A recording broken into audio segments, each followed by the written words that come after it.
기대 안 한 영화였는데 의외로 놀라워서 기대했다가 그럼 그렇지 하면서 기대가 꺾여버린 협상 리뷰입니다. 수 있나? 민태군은 이제부터 저만 상대합니다.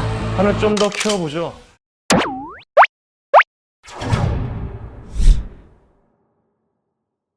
국제범죄조직의 무기밀매업자인 민태군은 한국 경찰과 기자를 납치해 인질극을 벌입니다. 그리고 그의 협상 대상으로 협상가 하채윤을 불러들이는데요.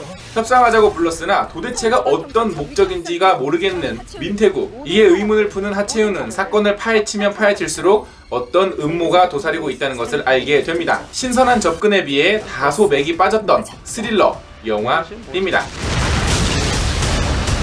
이번 협상의 결말은 어떻게 될 것 같아요?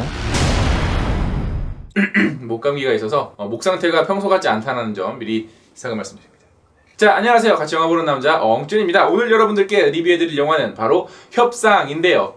바로 그 JK 필름 영화입니다. 일단 저는 이 영화의 새로운 시도, 그리고 국내 영화에서 보기 드문 장면 연출이나 상황 설정에 대해서는 매우 칭찬하고 싶어요. 그래서 이 영화는 보다 보면 JK 필름이 이런 영화를 만들었다고? 하면서 집중해서 보다가 그럼 그렇지 JK 묻었네 라는 생각이 들었던 좀 아쉬운 영화였어요. 근데 그 전에 이 영화는 제목도 협상이고 협상가가 나오니까 자꾸 네고시에이터 따라했다라고 얘기는 하시는데요. 네고시에이터와는 그냥 눈곱만큼은 비슷하죠. 왜냐면 직업이 둘 다 협상가니까. 전혀 다른 영화예요. 그냥 직업만 같을 뿐이고 완전히 다른 이야기를 하고 있거든요. 일단 이 영화는 영화의 시작부터 다소 깜짝 놀랄만한 전개로 시선을 집중시키면서 이야기가 진행이 됩니다. 어디선가 본 듯한 미장센을 가지고 있는 무대들이 등장을 하기는 하지만 이야기나 접근법 자체는 나름 집중력 있게 신선하게 그리고 무엇보다 궁금하게 이어나가죠. 그만큼 이 영화의 초반부는 어느 정도 관객들의 집중력을 이끌어내는데 굉장히 성공한 편이라고 할 수 있겠어요.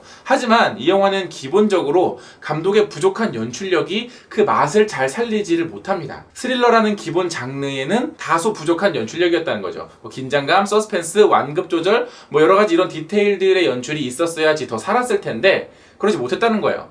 각 장면의 구성은 좋아요. 각본 단계에서는 참 괜찮은 이야기인데 그 디테일을 살리지 못하다 보니까 이 영화는 그저 배우들의 연기력에 의존해버리고 마는 영화가 돼버리고 맙니다. 그러다 보니 후반부로 갈수록 점점 감정적인 상태가 되어버리는 손예진이 맡았던 그 하채윤 역할이 과하게 느껴지게 돼버려요. 누구보다 냉철해야 되고 누구보다 차가운 판단을 내려야 할 그런 협상가인데 왜 이렇게 자주 우는지를 모르겠어요.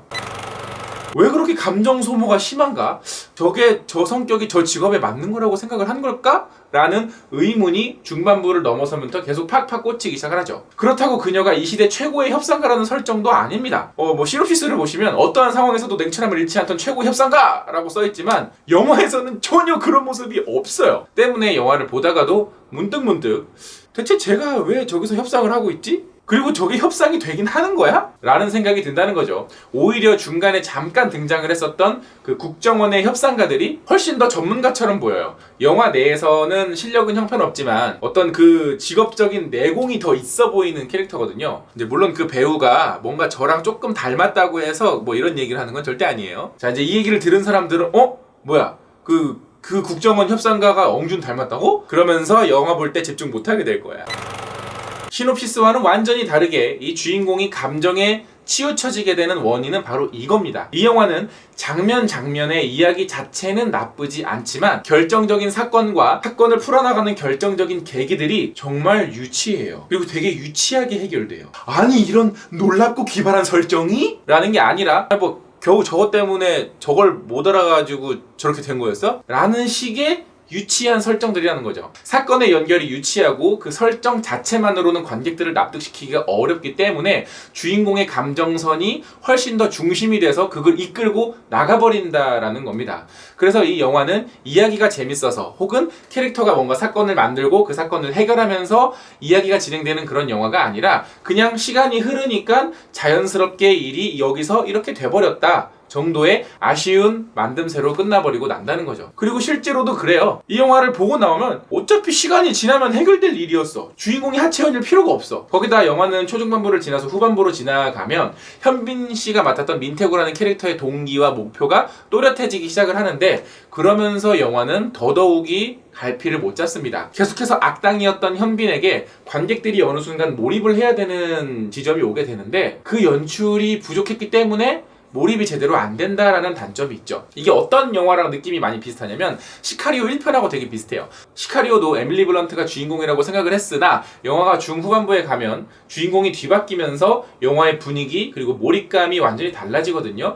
이 영화도 이 후반부에서는 나름대로 그런 부분들을 의도는 하고 있으나 연출이 뒷받침이 안 되다 보니 어쩔 수 없이 그냥 그래서 그랬구나 라는 식으로 이해하고 넘어갈 수밖에 없는 안타까움이 있었습니다. 다만 앞서 말씀드린 것처럼 현빈 역시 후반부에 가서는 감정에 호소하고 있는 캐릭터를 연기를 하고 있기 때문에 그 감정에 나는 동의했다, 그 감정은 나는 설득했다, 납득했다 라고 하시면 이 영화는 재밌게 보실 수 있어요. 그러니까 이 영화는 두 주인공들의 감정선에 공감이 되면 재밌게 볼 수 있으나, 그렇지 않고 저처럼 냉철한 가슴을 가지고 계신 분이라면 저 이해가 안 되는데? 라면서 갸우뚱할 수 있는 부분이 굉장히 많은 영화라는 겁니다. 엄밀히 말해서 이 영화 속에 등장하는 인물들의 목적이라든가 뭐 이런 것들을 사실 하나하나 시시콜콜 따지고 보면 사실은 말이 안 되는 게 조금 많긴 해요.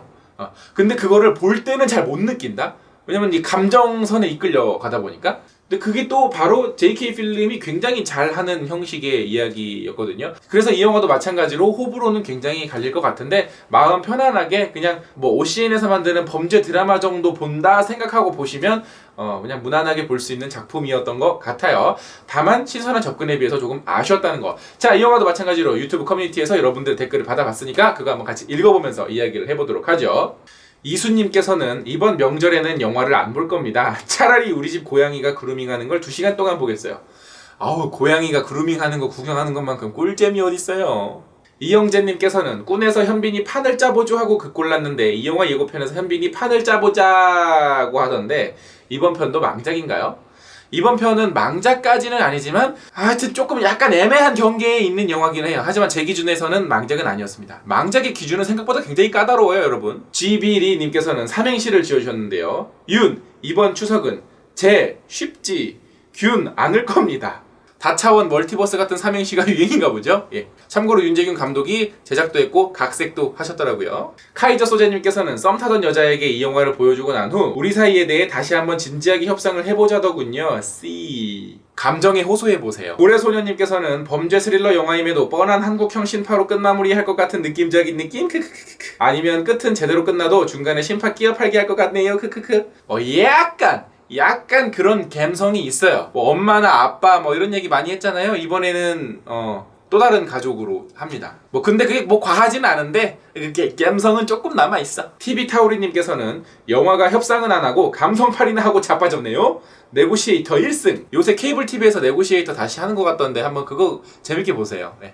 자, 정도영님께서는 짬뽕을 끓일 거면 맛있게 끓이던가 유유. 짬뽕도 맛있게 잘하는 데가 있고 맛없게 하는 데가 있죠. 레이바우리님께서는 제목은 협상인데 협상 장면이 그다지 임팩트가 없어서 아쉬웠습니다.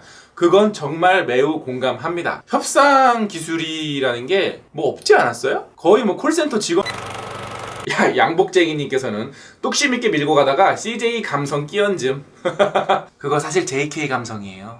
정희철님께서는 그냥 협박을 하는 게 어땠을까? 그러니까 생각해보면 그렇다니까. 이 영화 속의 사건들이 그렇게 굳이 협상할 필요가 없는 이야기예요. 초 데이비드님께서는 영화 평론가와 리뷰어들에게 고된 연휴가 되겠네요. 저기요, 너무 좋아하시는 거 아니세요? 박지희님께서는 영화는 보지 못했습니다. 볼 일도 없을 것 같습니다. 슬프다. 영화사가 들으면 정말 슬퍼할 이야기다. 예. 오홀님께서는 손예진 누나가 예쁘게 나오나요? 예, 예쁘게 나오십니다. 뭐 최근 드라마에서 연기도 좋았고 이 영화에서도 연기가 눈에 띄기는 하지만 캐릭터 자체가 너무 매력이 없어서 좀 아쉬웠어요. 예. CT워럭님께서는 협상이 생각보다 괜찮았다는 후기도 있던데 배우가 하드캐리한 건지 JK 필름답지 않게 각본과 연출이 좋았던 건지 궁금하네요. 되게 JK 필름스럽지 않아서 의외였어요. 그러니까 이 영화를 보러 가실 때 JK 필름이네? 그럼 나는 한 1점 정도로 예상하고 봐야지 했는데 2점이네? 뭐 요런 느낌? 예. 그래서 중요한 건 뭐다? 기대치는 낮추면 낮출수록 영화는 재밌어진다. 자 이렇게 제 리뷰에서는 여러분들의 댓글도 받고 있으니까 구독 후에 유튜브 커뮤니티 탭도 확인해 주시는 거 잊지 마시고요. 영상 재밌게 보셨다면 좋아요 누르는 거 잊지 마시고 구독 버튼 아직 안 누르셨다면 구독 버튼 꼭꼭 눌러주세요. 구독 버튼 옆에 있는 이 종 버튼까지 클릭해 놓으시면 누구보다 빨리 엉준의 영상을 감상하실 수 있습니다. 그럼 저는 다음에 더 재밌는 영화 리뷰로 찾아뵙겠습니다. 재밌는 영화가 있다면요. 그럼 저 다음에 만나요. 안녕.